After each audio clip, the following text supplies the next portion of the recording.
Hi guys, I just opened up a jar of this carrot kimchi and it is so delicious, salty, spicy and sour. It's also meant to be really good for gut health too. Kimchi is normally made using Chinese cabbage, where it's salted and spiced and left to ferment for a while to develop a sour flavour, a bit like sauerkraut.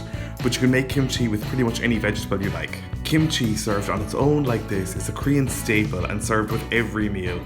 But it's also used in other dishes as well because it brings so much flavour. It does take a long time to prepare a jar to let it ferment and everything, but don't worry, I'll walk you through it. So start off with about 1 kilogram of carrots and peel them, and then you can either grate them but I chose to chop them julienne. This did take quite a while, but I think they're nicer when they're a little bit chunkier than when they're grated. Now to that, add 2 generous tablespoons of coarse sea salt flakes and mix it all up really well. Then you need to add some cold water, just enough to cover the carrots, no more. To keep them submerged, I'm just going to sit a smaller bowl on top of the carrots. Next, cover it with cling film and sit it in the fridge for at least 10 hours or overnight. The next day, take them out, remove the cling film and the bowl and pour off all that salty water and really try to squeeze as much out of the carrots as you can.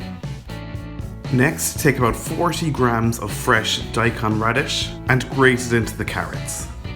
Next, add about the same amount of grated leek, or you can chop this julienne as well. Next, take 3 cloves of garlic and either finely grate them in or finely mince them, but I'm using a garlic crusher. Now take a small knob of fresh peeled ginger and finely grate it in, maybe about a teaspoon's worth. Add another tablespoon of salt, 1 tablespoon of gochugaru, these are Korean chili flakes, roughly 2 teaspoons of fish sauce, and mix that all up really well until all the ingredients are evenly dispersed.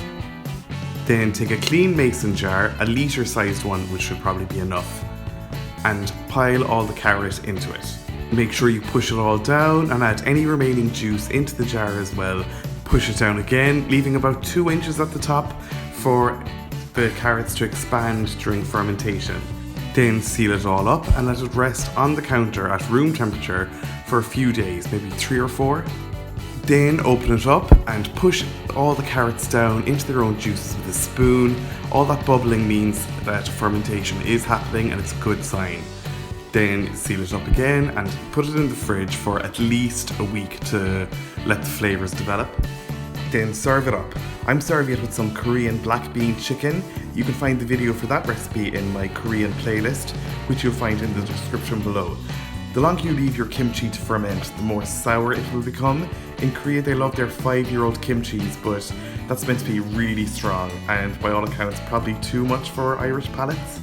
So that's it. Thanks a million for watching guys. I hope you liked this video.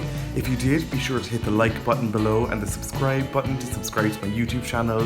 Check me out on social media. You'll find all the links to my accounts in the description below, as well as the link to my blog where you'll find this full recipe at www.rookiecook.org.